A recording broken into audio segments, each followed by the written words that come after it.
Hola, buenos días. Hola, buenos días, Juliana. Buenos días a todos. Esto es Levantando el Velo. Nuevamente estamos acá con nuestro programa. Empecemos hoy con una oración. En el nombre del Padre, del Hijo, del Espíritu Santo. Amén.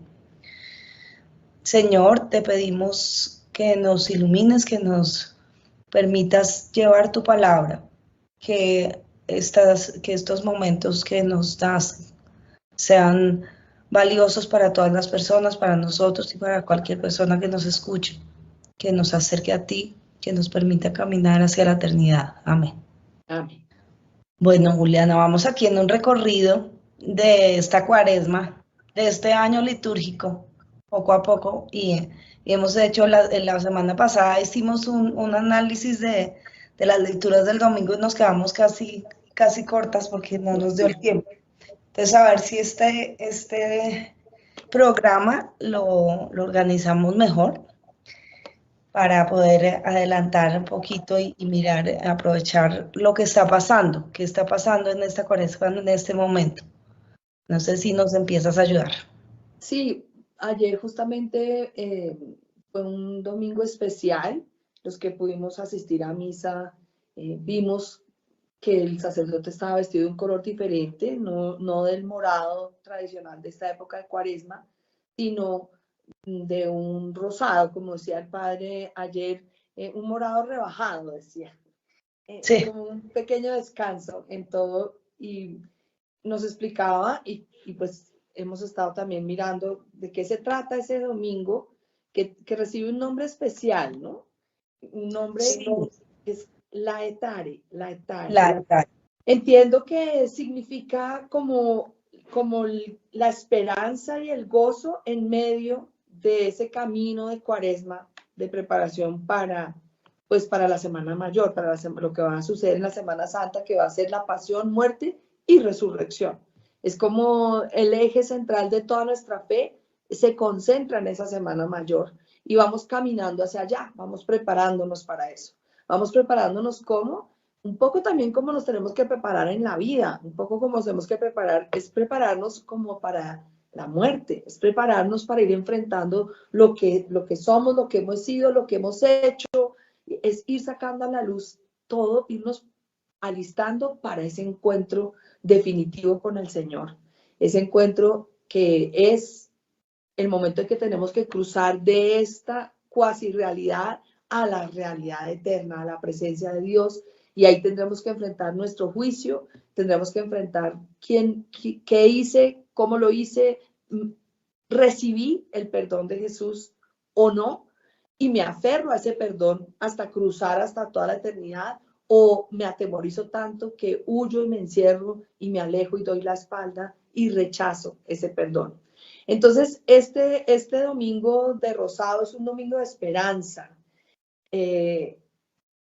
Eso entendí yo, y pues no sé si algo más te quedó a ti como de toda esta experiencia y por qué el rosado.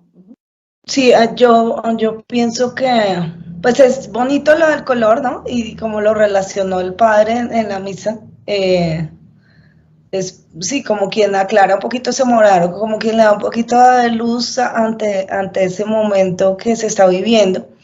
Y también me parece que con este momento de esperanza que se ve, porque tiene dos características más, ¿no? Permiten que la iglesia tenga decoración, entonces debe estar decorada de flores y todo, no como estaba viniendo los días anteriores. Y también la música. Eso sí, no me queda tan claro porque yo sé que hemos estado cantando como las mismas canciones, entonces no sé, pero en lo que leemos sí nos explica que los cantos pues se pueden hacer como normalmente, precisamente en este Domingo Rosado. Pero digamos, ¿cuál es mi sensación? Es que así como nos da una luz de esperanza, pues también como que nos alerta de que también estemos llevando esta cuaresma, ¿no? Porque pues nos está marcando la mitad del camino. Veíamos que realmente lo marca es el jueves y se traslada al domingo la celebración. ¿Sí? Sí. el jueves de la semana pasada fue la mitad de la cuaresma. Entonces, nos queda la mitad. El domingo celebramos esa esperanza, como yo pensaría, como quien en ese ayuno le dan una probadita de algo y le dicen, tome fuerza, porque le falta la mitad. Entonces, no sé, me llama la atención, me parece bonito, me parece que además nos permite como evaluar. Y personalmente pienso que de pronto me falta más esa marca de ayuno, me falta más revisar un poco mis retos personales, mis logros que quería mejorar y que deben acercarme al Señor en esta cuaresma. Entonces, creo que es una oportunidad y así, al verlo así, pues es interesante conocer qué es lo que está pasando en la iglesia, qué fue lo que pasó este domingo. Sí, me parece muy interesante cómo lo planteas. Me parece muy interesante cómo lo estás planteando porque no me lo había cuestionado así. Creo que es un momento valioso de revisar cómo voy en esa preparación para la cuaresma, pues para la Semana Santa, que es la cuaresma, pero además reitero la preparación en mi vida en general para ese gran momento, ese encuentro que es, digamos, el momento definitivo de la muerte, de mi muerte. Uno se prepara y se prepara esperando que cuando llegue el día va a estar listo. Un poco el ejemplo que a mí me llega a la mente y que me parece que es muy gráfico es como durante un embarazo que uno toma un curso psicoprofiláctico, se va preparando, cómo es que hay que respirar, cómo es cada cosa, y luego empieza a vivir algo de contracciones y empieza como todo el cuerpo a prepararse para, ¿no? Si uno aprovecha tanto el curso que haga como aprender a respirar, como cuando le llegan las contracciones, pues ver cómo lo va a manejar y cuando llega el momento es capaz de ponerlo en práctica, pues como que probablemente le vaya a ir bien. Si uno no lo aprovecha y no se prepara y pues seguramente cuando llegue el momento se va a morir del susto, o sea, se va a morir del susto y del dolor y todo, no va a saber cómo manejarlo. Entonces yo creo que eso es lo interesante de la cuaresma, pensando como en esa Semana Mayor, pero en general también como de la vida litúrgica de la iglesia, porque lo que está buscando es como tratar de llevarnos a vivir un ritmo que nos va marcando por dónde caminar y que si lo vivimos en serio, pues pienso que es una ayuda muy interesante. Es como yo que soy profesora, pues uno a los muchachos siempre les da exámenes de prueba cuando se van a enfrentar a una prueba grande, ¿no?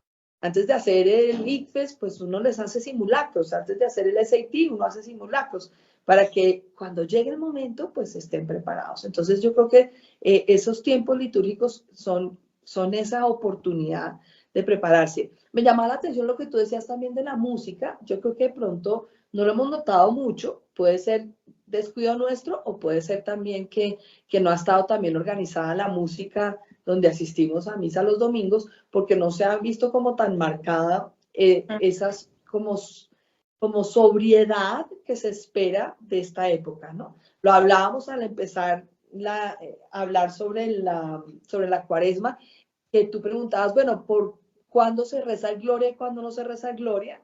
Y hablábamos de que en cuaresma no se reza el Gloria porque es como la oración y el canto más jubiloso de toda la Eucaristía, de toda la celebración, se concentra en ese gloria, ¿no? Y no se canta en esta época. Además entiendo por el contexto de lo que hemos estado leyendo, que como que se espera que sean unas ceremonias más sobrias. Sí, uno ve que no hay flores, que no está como decorado como en otros momentos. Y todo eso, el morado también como que lleva un poco a mirar hacia adentro, pero de pronto no hemos notado que las canciones no son las más alegres, sino de pronto más pausadas, más tranquilas.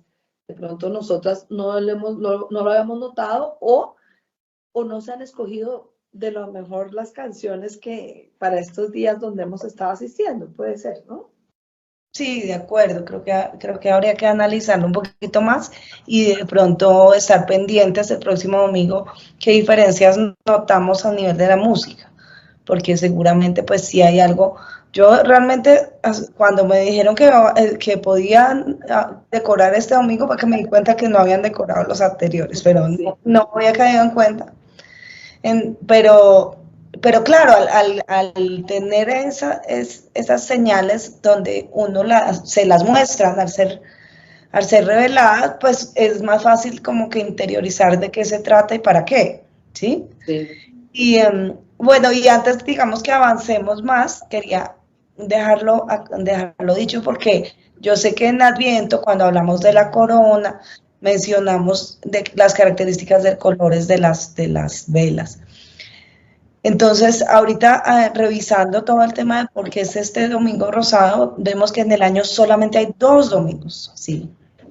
Dos Sí, momentos en que los párrocos se visten de rosa, y es uno en el Adviento, que es el tercero, sí, y en este de la Cuaresma, ¿sí? Cada uno tiene su nombre, ya les contamos que este era el domingo de la Etare, el otro se llama el domingo de Gaudete, pero pues en su momento sé que no explicamos que se llamaba domingo Gaudete ni que se vestían de rosado, solamente hablamos de los colores de la corona.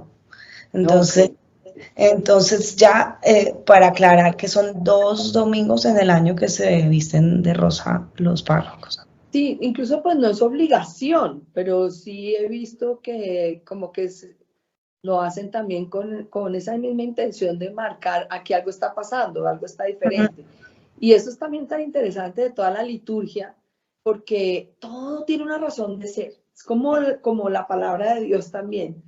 Todo tiene una razón de ser. Ahí no están cosas por accidente o palabras de más o cosas de menos, sino que en la liturgia todo está comunicando algo, ¿sí? Cada prenda que lleva el sacerdote puesto, cada momento, cada palabra, cada oración, cada color tiene una razón de ser. Y Sí, eso me parece fascinante porque digamos que también es todo un mundo por descubrir, porque vamos nosotras avanzando y vamos entendiendo cosas y aprendiendo porque nos sentamos aquí a aprender y a compartir con las personas que nos vean, que nos oigan lo que vamos descubriendo, lo que nos vamos aprendiendo, pero siempre hay más. No es como que ya terminamos y ya hablamos, ya sabemos todo lo que la liturgia es, sino siempre lo lleva a uno como a querer saber más. Qué bonito y qué interesante como saber que hay siempre una razón detrás de cada cosa y tratar de buscarla, pues para aprender más, para saber, bueno,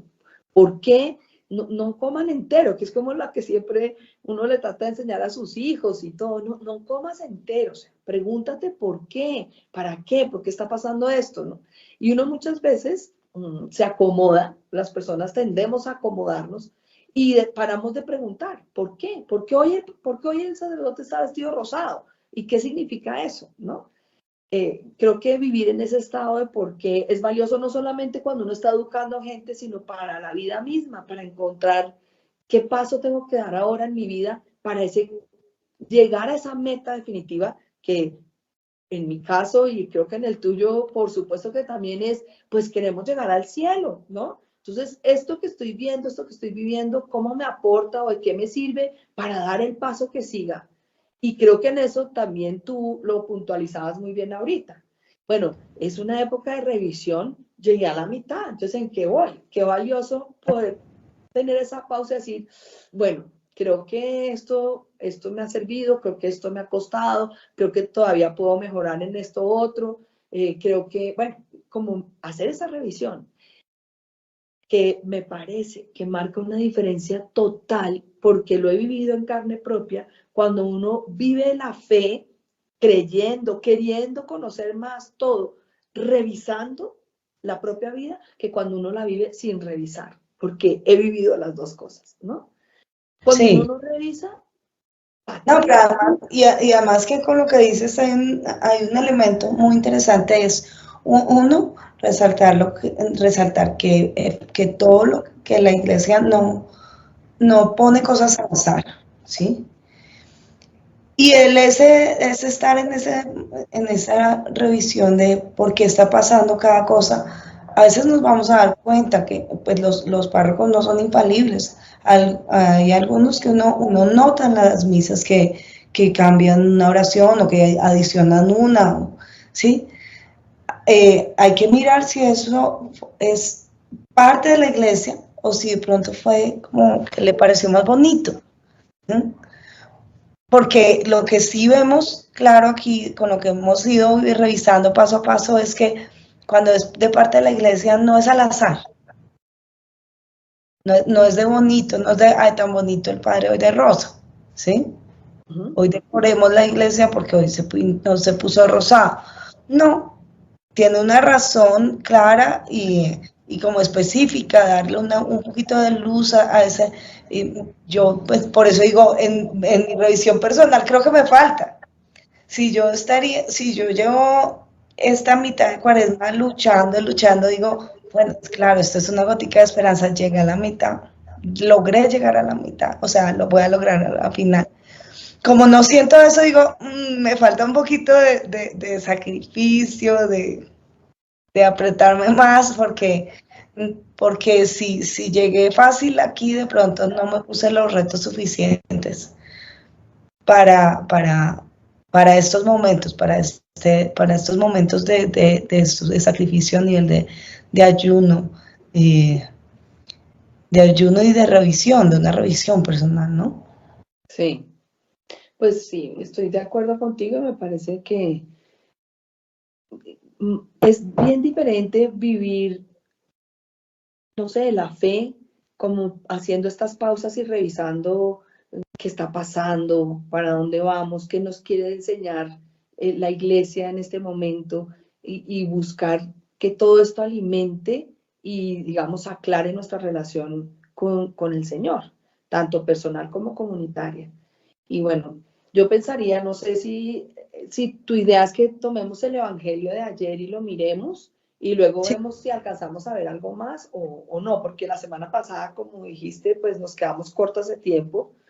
Entonces, Sí, a mí me gustaría que nos concentremos un poco en el Evangelio y vamos mirando un poquito, pues, digamos, anexo a estas lecturas que más vimos, pero concentremos un poco en la lectura del Evangelio. Si la tienes ahí o si sí, quieres. yo lo tengo acá, entonces dice, lectura del Santo Evangelio según San Juan. Esto es tomado de Juan capítulo 3, versículos 14 al 21. En aquel tiempo dijo Jesús a Nicodemo, lo mismo que Moisés elevó la serpiente en el desierto, así tiene que ser elevado el Hijo del Hombre, para que todo el que cree en él tenga vida eterna. Porque tanto amó Dios al mundo que entregó a su unigénito, para que todo el que cree en él no perezca, sino que tenga vida eterna. Porque Dios no envió a su Hijo al mundo para juzgar al mundo, sino para que el mundo se salve por él. El que cree en él no será juzgado. El que no cree ya está juzgado, porque no ha creído en el nombre del unigénito de Dios. Este es el juicio, que la luz vino al mundo y los hombres prefirieron la tiniebla a la luz, porque sus obras eran malas. Pues todo el que obra el mal detesta la luz y no se acerca a la luz para no verse acusado por sus obras. En cambio, el que obra la verdad se acerca a la luz para que se vea que sus obras están hechas según Dios. Palabra del Señor. Te alabamos, Señor. Bueno, no, este evangelio es bien bonito, bien interesante. Me llama la atención esta parte. Pues todos los versículos son muy buenos. Porque Dios no envió a su Hijo al mundo para juzgar al mundo, sino para que el mundo se salve por él.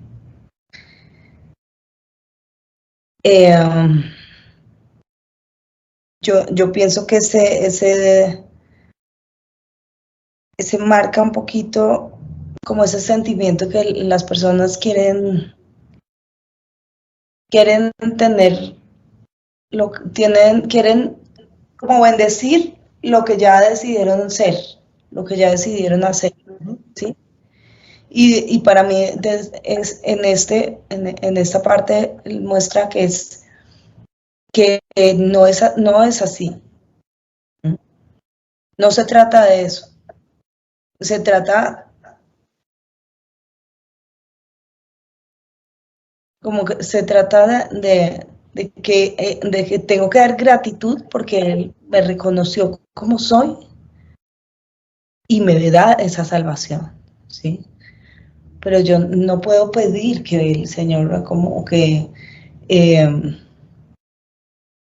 bendiga mis errores, Bendiga mi ¿sí? voluntad. Sí, no sé si soy clara. A esto me puso a pensar cuando lo leías. Me parece que es importante como resaltarlo. Mm. Este es un encuentro con Nicodemo, como que le muestra la grandeza al Señor, ¿no? Le describe, le describe por qué vino, le cuenta todo, le revela todo. Y qué interesante porque uno, pues digamos como que la versión popular es que como que Dios juzga a los hombres, usted es malo, a la izquierda, sí, usted, y Jesús está planteándole a Nicodemo como que las cosas no son tan así, como que la luz está ahí y él es la luz y él viene a iluminarlo todo y que somos nosotros los que escogemos acercarnos a esa luz o cruzar o alejarnos y que cuando escogemos alejarnos usualmente es porque nuestras obras son malas, es como el niño que se esconde para que la mamá no sepa que rompió el vidrio, ¿no? Eh, Sí, sí, así hace mi hijo pequeño cuando pocas veces sale del cuarto así como despacito y se queda mirándome así. Yo digo, ay, ¿Qué hizo habrá algo, hecho? sí, hizo algo malo, porque de resto pues no, está por ahí, ¿no? Entonces como esa luz está toda a la vista, pues que no hay preocupaciones, ¿no? Pero cuando así va despacito como que no me vean, ahí me vio mi mamá que no se cuenta, pero con su mirada ya me mostró lo que está pasando. Y así nos pasa, porque creemos que el Señor no se da cuenta de lo que llevamos por dentro. Entonces, sí, por eso es tan importante el ir reconociendo lo que llevamos por dentro, porque solo así vamos a poder ser capaces de entrar a la luz, ¿sí? No porque al darle la cara se resuelva lo que pasó o sea bueno o se quite la maldad, no, pero solo sabiendo y reconociendo como que se puede después estar ante la luz con lo que llevamos por dentro y con la salvación que el Señor nos dé por como por ese dar la cara. Sí, es como el ser capaces de acogernos a la misericordia de Él o el salir corriendo muertos de la vergüenza, del miedo, de todo, de vernos a nosotros mismos. Por eso, digamos que yo desde hace muchos años he ido entendiendo que, que esa preparación para la muerte incluye ese ir dándole la cara diferente a todo lo que uno es, hace todo. Y por eso también tan importante, pues, lo que uno tiene escondido, irlo sacando a la luz. Y lo que no tiene escondido, mejor dicho, y no esconder cosas nuevas. Tratar, de verdad, concentrarse en todo lo que esconde es un peso adicional, es un problema adicional que va a tener que enfrentar y resolver. Es difícil, como hablábamos la otra vez contigo, que pues uno dice, no, pues para qué decir mentiras si me meto en más problemas y es difícil lograr realmente no decirlas, ¿no? Pero uno puede pues esforzarse todos los días, sobre todo si entiende esto. Es que el problema es que uno se está auto, auto alejando de lo que va a tener que vivir para poder dar el paso y cruzar. aceptar esa misericordia de Dios, porque no tampoco debemos prestarnos para esa mala interpretación de que es que los católicos pensamos que nos salvamos por nuestros esfuerzos o por nuestra... No, nosotros entendemos perfectamente que es por gracia de Dios que nos salvamos, que es un regalo, es un don, que nada que uno haga realmente añade, quita o pone nada a la salvación, que solamente porque Jesucristo, que Dios se hizo hombre y pagó por mis pecados, que yo puedo salvarme. Eso lo tenemos clarísimo. Pero es la actitud y la capacidad de dar la cara para que en el momento en que me venga la luz a mí, yo no salga corriendo, que es lo que el texto describe ahí. Dice, este es el juicio. Este es el juicio, que la luz vino al mundo y los hombres prefirieron la tiniebla a la luz porque sus obras eran malas. La luz, que la luz viene al mundo y yo camino hacia la luz. Para eso tengo que ser capaz de enfrentar todo lo que tengo escondido. Y el problema de eso es que ni siquiera uno es consciente de todas las cosas. Muchos de los temas o de las situaciones, de los pensamientos, de las acciones que uno tiene escondidas, las tiene uno escondidas hasta de uno mismo. Es decir, uno no es consciente. No necesariamente, uno lo ha ido escondiendo tanto que ya ni uno mismo es consciente, ¿no? Porque sí creo que en un momento es una decisión, uno decide, esto nadie lo puede saber, esto no sé qué, ¿no? Uno decide. Sí, yo creo que hay muchos momentos en la vida y claro, y desafortunadamente a medida que uno va creciendo, porque es que uno empieza a esconder cosas desde pequeñito. Entonces, y como dices tú ahí, es una decisión que uno va tomando y no se sabe qué tanto queda por dentro escondido. Por eso yo creo que esa revisión de vida de uno a veces, además de ser como en compañía, como con ayuda, ¿sí? Y esa revisión uno tiene que como mirar señales. Yo pienso que a veces cuando tenemos reacciones como incoherentes, ¿sí? Cuando uno reacciona más molesto de la cuenta por alguna razón, pues algo más pasa, algo más dentro, algo más tengo que mirar, porque la otra persona no se pone así y yo me pongo así, ¿sí? A mí me pasa mucho, en las cosas de trabajo me pasan muchísimo, como que es un automático donde yo entro a defender, pues, cosas que no son defendibles, ¿no? A veces. Entonces, eso quiere decir que yo creo que hay una costumbre donde uno se defiende para ocultar cosas que quedaron mal hechas, ¿sí? Sí. Entonces, pues si soy capaz de identificarlo, entonces paro y digo, bueno, es que es verdad, esto quedó mal, entonces esto toca arreglarlo, entonces vamos a ver cómo se corrige, vamos a ver cómo se resuelve, ¿sí? Pero asimismo, entonces en mi vida diaria voy a poder tratar de hacer lo mismo, porque entonces voy a decir, bueno, en vez de defenderme de lo que me están diciendo, voy a mirar qué es lo que pasa. Y a veces pues voy a identificar cosas. A mí, pues esa parte me parece que necesita uno mucho de sus compañeros como de camino, de vida, que le señalen, porque pues las personas se acostumbran también a decir, no, es que esta persona es así, se molesta cuando tal cosa. No, yo creo que uno puede ahondar más. Podemos ahondar más en lo que llevamos por dentro. ¿Cómo que soy así? ¿Por qué soy así? ¿Por qué? ¿Sí? Y si uno es sincero con uno mismo y tiene con quién conversar un poco, porque a mí me parece que, o a mí me pasa, no sé si así sea todo el mundo, pero a mí sí me pasa, que es muchas veces hablando, tratando de expresarle al otro lo que uno siente, que uno encuentra, que es como pistas de qué es lo que le pasa en realidad. Si uno es honesto consigo mismo, ahí va encontrando. si uno se pregunta, bueno, pero ¿por qué yo reacciono así por las mañanas cuando jugamos a aprendernos los versículos? ¿Qué es lo que de verdad está ahí? ¿Qué es lo que de verdad me pasa que me pongo tan brava? ¿No? Entonces, que si es la injusticia, pero ¿qué es lo que de la injusticia me molesta tanto?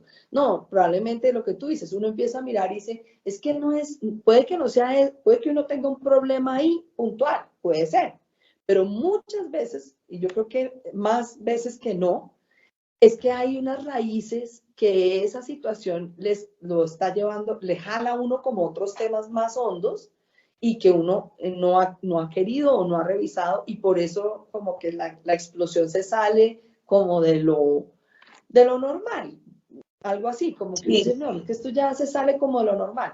Entonces, si uno tiene con quién explorar esas raíces, uno va a encontrar se puede, siempre va a encontrar, pero como que se necesita tomar esa conciencia de algo está pasando y de pronto tener con quien hablarlo un poco, que también pues, se parece al trabajo de uno como psicólogo, uno lo que hace es eso, ¿no?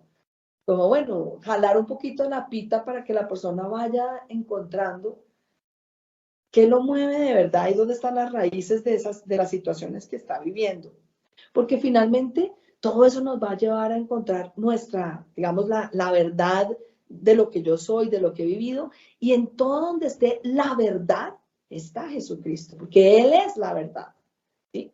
Entonces, cuando yo avanzo sobre la verdad de qué me pasa, de qué siento, de qué vivo, avanzo hacia la verdad, que es Él, ¿sí? Y así con cada situación de la vida, como tú dices, en el trabajo, que uno tiene que vive a diario, pues esa pregunta que tú dices, ¿por qué hay más de fondo? Creo que es algo fundamental que necesitamos trabajar los seres humanos para llegar a esa realidad, a esa plenitud que anhelamos, porque yo creo que ese anhelo está en todos también, ese Claro. anhelo de felicidad, de plenitud, de paz, de alegría, está en todos, que la respuesta sabemos en Jesucristo y cómo avanzamos, ahí está, ¿no? ¿Cómo avanzar? Yo de esta lectura de hoy también me llamaba la atención, Nata, para que hablemos un poquito de eso, de qué está hablando cuando Jesús le dice a Nicodemo, lo mismo que Moisés elevó la serpiente en el desierto, así tiene que ser elevado el Hijo del Hombre. De pronto podemos recordarle a los oyentes que no conozcan el pasaje o de qué está hablando ahí Jesús. Sí, claro, claro. Porque precisamente está hablando de una situación en que en el Éxodo, cuando van camino, los israelitas han salido de Egipto y van camino a una tierra prometida por el desierto. Y les pasan toda clase de aventuras, se parece a la vida, ¿no? O sea, estamos saliendo de una situación de esclavitud, del pecado, una esclavitud, tenemos ¿cómo se llama eso? El que nos tiene cautivo, un carcelero, es otra la palabra Sí. que estaba buscando, pero Ujú. que nos Ya. tiene cautivos, que nos quiere atrapados y el Señor ha venido a liberarnos y nos lleva en un caminar por un desierto, que es esta vida, ¿sí? Por un caminar en un desierto hacia una tierra prometida.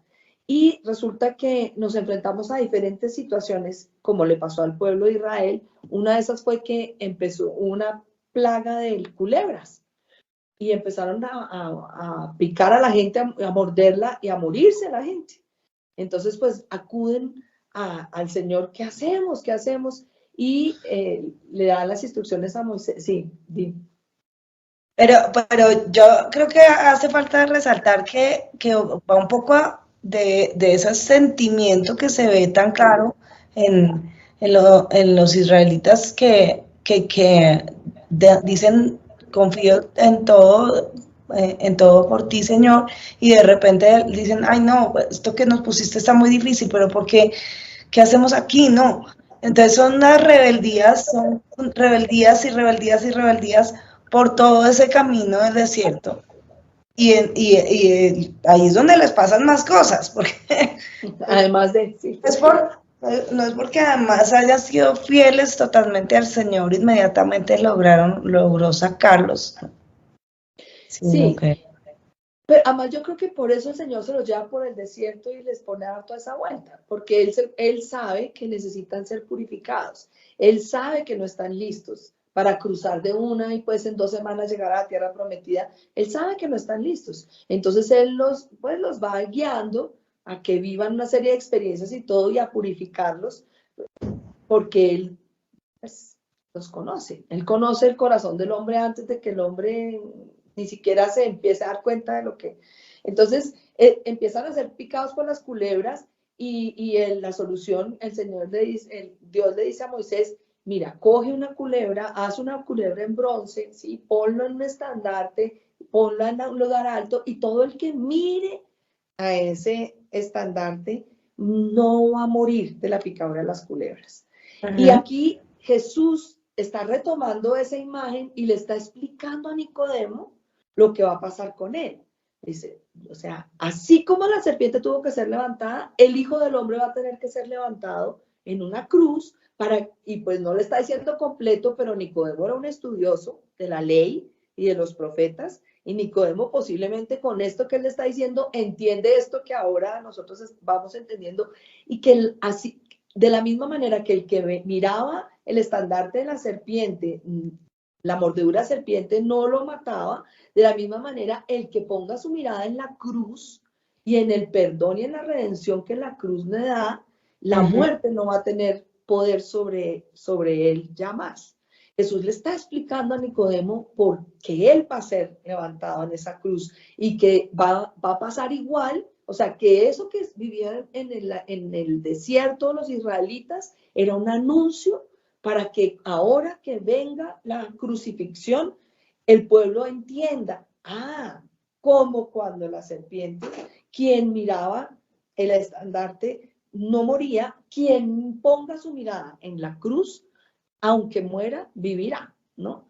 Entonces es un pasaje muy, muy interesante porque lo que tú decías hace un ratico, se le está revelando, o sea, le está como contando elementos claves de lo que vino Jesús a hacer en medio de nosotros, la humanidad, ¿no? Entonces, esa parte me parece que también es muy valiosa de resaltar. Y bueno, es que todo, ¿no? Como decíamos que cada palabra está puesta, porque mira también ese versículo, porque Dios no envió a su Hijo al mundo para juzgar al mundo, sino para que el mundo se salve. ¿Mm? Y antes de ese, porque tanto amó Dios al mundo, que entregó a su unigénito, para que todo el que crea en él no perezca, sino que tenga vida eterna. Sí, creo que la vez pasada hablamos la antes pasada, cuando hablamos de la historia de Isaac, hablábamos de este versículo. Sí. Porque pues es como un momento similar, digamos, que pone a vivir el Señor, y que uno no se da cuenta que Dios nos entrega lo más preciado a sí mismo, entrega a su Hijo. Cuando analizábamos a Abraham sacrificando a Isaac, uno se horroriza, dice, pero ¿cómo? Al hijo, el que había esperado tanto tiempo, por fin, y ahora que lo entregue y que lo sacrifique, y Dios perdona a Isaac. O sea, Abraham no tiene que matar a Isaac. Y él, su propio hijo, sí lo entrega. Lo entrega más.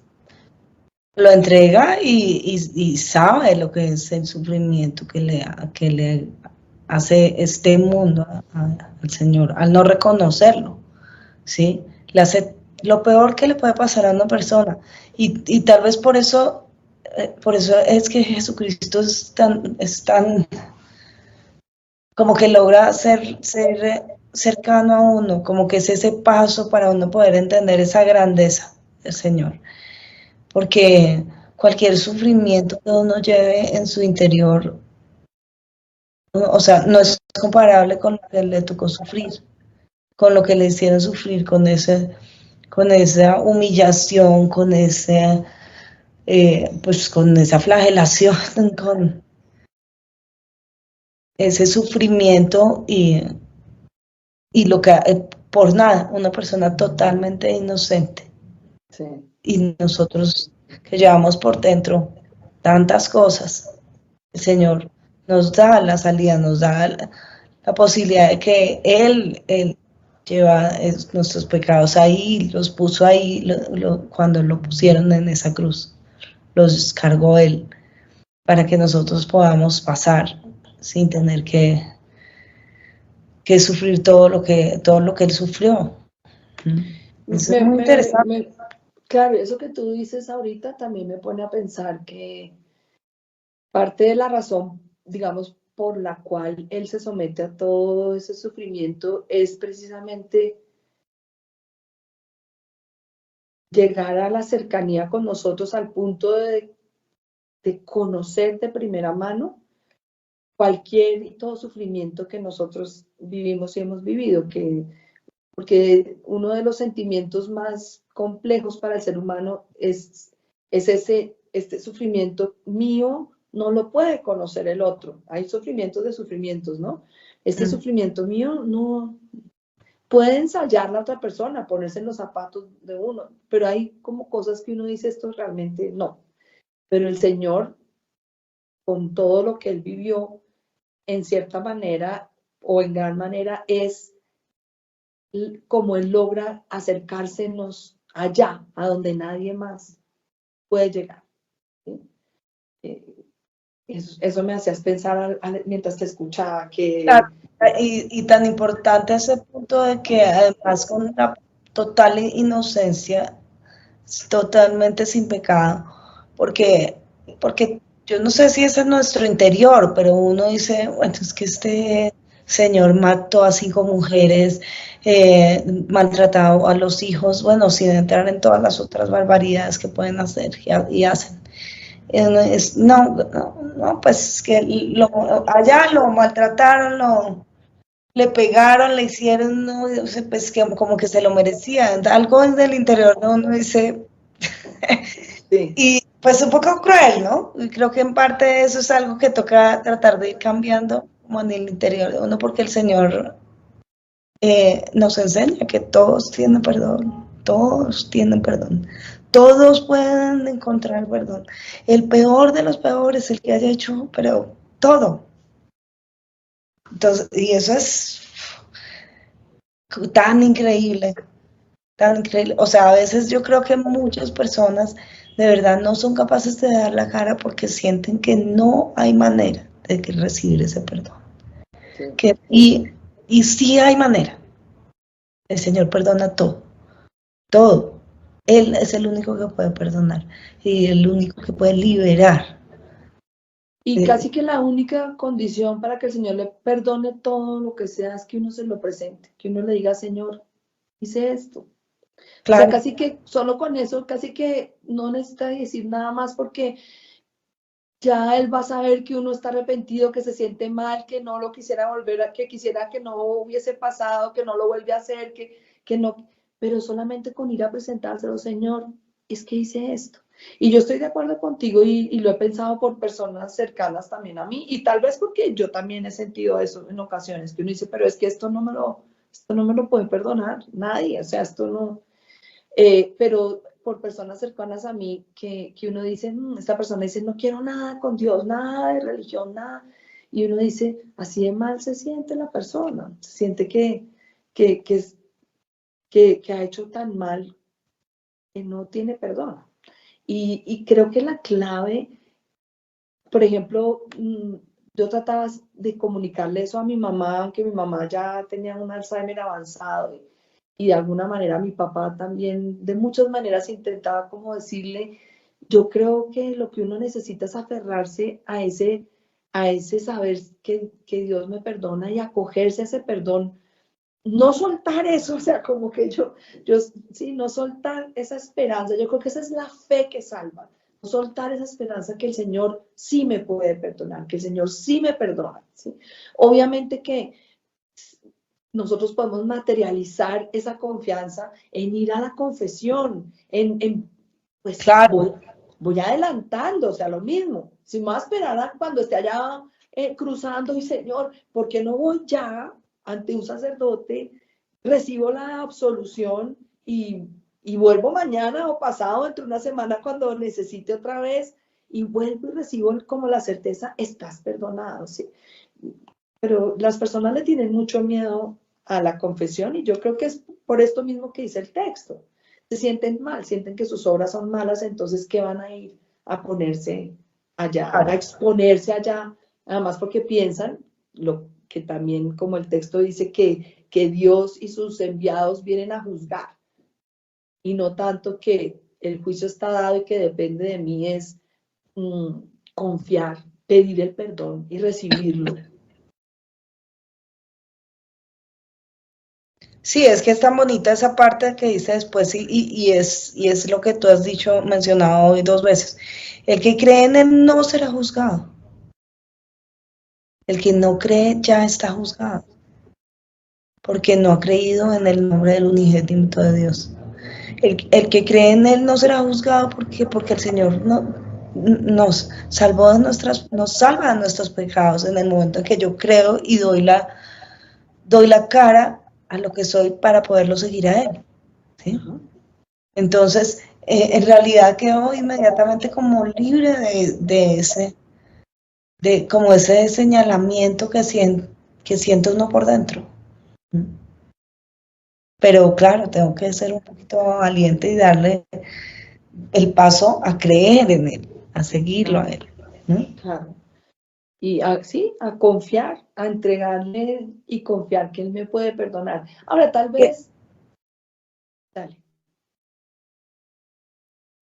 Que no sea un peligro lo que estoy diciendo, que no sea un peligro de decir que todo, o sea, que es obligatorio el perdón. Si no, es que yo creo en Dios, entonces estoy perdonado porque yo creo en Dios, ya. No. Es que hay una transformación, por eso la conversión es una transformación en el interior de uno, ¿sí? Ese creer en él no puede ser de palabra y yo seguí igual mi vida, ¿sí? Solo que ahora creo en Dios y saco 1 hora los domingos. Si no es de corazón, si no es en mi interior, esto no se da, lo que acabamos de leer. Y totalmente de acuerdo, y hay que saber que uno puede hasta engañarse a sí mismo, pero a Dios nadie lo puede engañar. O sea, Sí. Él sabe si uno de corazón lo está buscando, no sabe mejor que uno qué está pensando uno, qué está sintiendo, qué está planeando, tramando. Él conoce el corazón del hombre. Y entonces, por supuesto que uno no lo va a poder engañar. El que se arriesgue a una cosa así está jugando con candela en serio. Pero había algo que tú habías dicho y yo iba como a aprovechar para hablar de eso y se me escapó en este momento. Vamos a ver si me llega por el camino. Pues yo estaba resaltando esa frase tan bonita de la lectura, que es que el que cree en él no será juzgado y el que no cree ya está juzgado. Sí. Sí, no me acuerdo bien qué era lo que estaba pensando con relación a eso, pero bueno, ya me llegará. Creo que digamos que hay varias enseñanzas aquí claves. Uno, esto es un entrenamiento. Por eso la vida, digamos, de fe, la vida es un entrenamiento. Es un entrenamiento que aquí y ahora ya conlleva una batalla, una lucha, pero también es un entrenamiento para el momento crucial, para ese momento cuando enfrentemos nuestro juicio, que va a ser pues en la muerte, y donde esa luz que ya vino al mundo y que además ha prometido que volverá en gloria, también voy a tener un encuentro con eso. Ya era por ahí. Es que yo pensaba que no se trata solamente que las personas digan, bueno, sí, yo confío, yo confío. No, es difícil confiar si no hay una relación.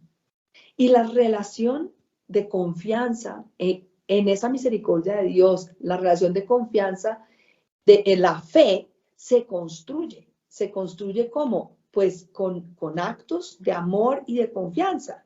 Entonces, uno va dando pequeños pasos como el bebé que va aprendiendo a caminar, es primero apoyado de otros y dando pequeños pasos para ir aprendiendo a caminar en la fe, en la confianza. Y el Señor va buscando las oportunidades, porque así lo ha hecho conmigo, así lo ha hecho contigo, así lo ha hecho con todas las personas que yo conozco que viven un camino de fe. Él va aprovechando las oportunidades para darse a conocer, como en esta conversación con Nicodemo, va aprovechando ese espacio para revelársele a Nicodemo. Entonces, digamos que a mis hijos yo les insisto mucho, no me creas a mí, pídele a él que te muestre, ¿sí? Pídele que te hable, que te muestre, o sea, entabla una relación personal con Dios. Claro, estamos para caminar juntos, porque también hay ese peligro que yo con Dios allá en lo privado, a veces uno siente que Dios le está diciendo algo y uno lo lleva a los hermanos y todos dicen, uy, sí, por ahí es. Y a veces uno lleva y dice, nada que ver, ¿usted de qué está hablando? Y entonces muy probablemente a uno lo están engañando. No necesariamente, porque también, pero muy probablemente, si aquellos con quienes uno camina, como que no sienten que eso venga de Dios también, uno ahí tiene que estar alerta, porque puede estar oyendo la voz equivocada, digamos. Pero tiene que arriesgarse a ponerse frente al Señor y decir, Señor, háblame, quiero conocerte, quiero saber quién eres, dime si puedo confiar en ti. Creo que esa relación es lo que le permite a uno poder confiar, porque es que cómo confía uno en alguien que uno no conoce, ¿no? Necesitamos. Eso es clave, lo que estás diciendo es clave y me gustó lo que dijiste que le enseñas a tus hijos, porque pues que realmente para mí sí fue así.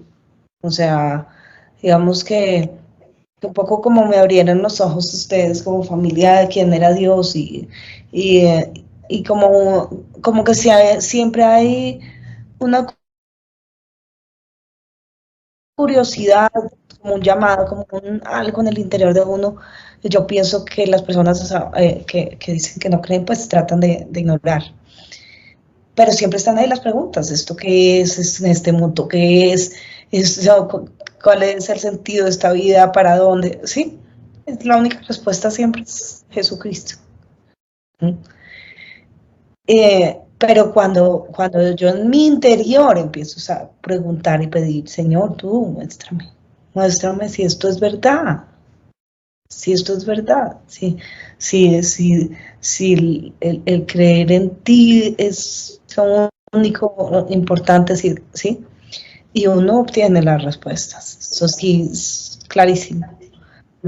Y pues para mí esa es realmente la manera en que hay una conversión, es ese punto de encuentro donde yo de verdad pido, y el que ya está ahí, que ha estado ahí, que me haya amado de mil maneras y a través de todas estas personas, dice, bueno, pues por fin, ¿no? Como, que sí, es esto, ¿no? Sí, es esto. Sí, ese es el texto que nos gusta tanto de, he aquí que estoy a la puerta y llamo, si alguno oye mi voz y abre la puerta, Sí. entraré en su casa y cenaré con él y él conmigo, porque es lo que tú dices, él está ahí, es que lleva toda la vida llamándome, tocando a mi puerta, y yo corriendo por un lado, embarrándola, haciendo todo lo que no debía hacer, bueno, hasta que de pronto, por un momento, uno se para y dice, Señor, y él, abre, háblame, y él abre la puerta. Llevo aquí golpeando a tu puerta toda la vida, ¿sí? Entonces, Sí, hay un salmo bonito y duro que dice sí, que él está ahí, que uno tantas veces dice, ay, mejor abro mañana, mejor abro. Qué peligro, porque si se le hace notar, qué tal que se nos haga notar y no estemos abriendo en el momento que podemos y que necesitamos acudir a él. pues nada, ya nos va acabando el tiempo, pero yo creo que hemos hecho, digamos, un recorrido interesante. Hemos hablado cómo vamos dentro de la liturgia descubriendo lo que busca la liturgia precisamente, que es que el Señor pueda ir mostrándonos más y más de sí mismo, que vayamos poniéndonos como en sintonía con un ritmo. Ese ritmo de la liturgia busca como sintonizar el dial para que podamos tener ese encuentro con Jesucristo vivo, que podamos tener ese encuentro con el perdón y la misericordia de Él. Esa es la relación, digamos, vertical, y la relación horizontal, pues, con los hermanos, que no es fácil tampoco. Uno inclusive puede tener hermanos cercanos en muchas cosas y aún entre nosotros no es tan fácil ni la comunicación, ni el realmente uno poderse sincerar muchas veces porque es que uno mismo no se conoce suficiente, ¿no? Para uno poder saber qué siente de verdad, entonces es todo este caminar juntos el que la iglesia nos invita a vivir durante su año litúrgico y lo que estamos en este momento preparándonos a través de la Cuaresma para vivir esa Semana Santa, esos días digamos, donde revivimos el misterio pascual, el misterio de la pasión, muerte y resurrección de nuestro Señor Jesucristo, que en cierta manera es también lo que nos señala el camino. Vengan por acá, vengan que acá hay respuestas, ¿no? Y pues sobre todo también el énfasis en esa necesidad de entrar en relación con el Señor para poder conocerlo, para poder confiar en Él, para poder recibir el perdón por todo lo que hayamos hecho y sobre todo poder recibir esa vida que Él quiere darnos. Como dice aquí el texto, porque no vino para juzgar al mundo, sino para que el mundo se salve por Él. Y antecitos, para que todo el que crea en Él no perezca, sino que tenga vida eterna. Él quiere darnos esa vida eterna. Necesitamos abrirle la puerta al corazón de verdad, porque no sirven engaños, no sirve fingimiento, solo funciona si es de verdad, y que Él nos pueda dar todo lo que tiene para darnos. Pues sí. Creo que se nos acabó el tiempo, no sé si nos ayudas con la oración final. Señor, te damos gracias por este espacio, te damos gracias por poder reflexionar sobre tu palabra, te damos gracias por los dones que nos das a través de la iglesia, del año litúrgico, de tantas enseñanzas grandes y pequeñas que nos permiten buscar la sintonía contigo.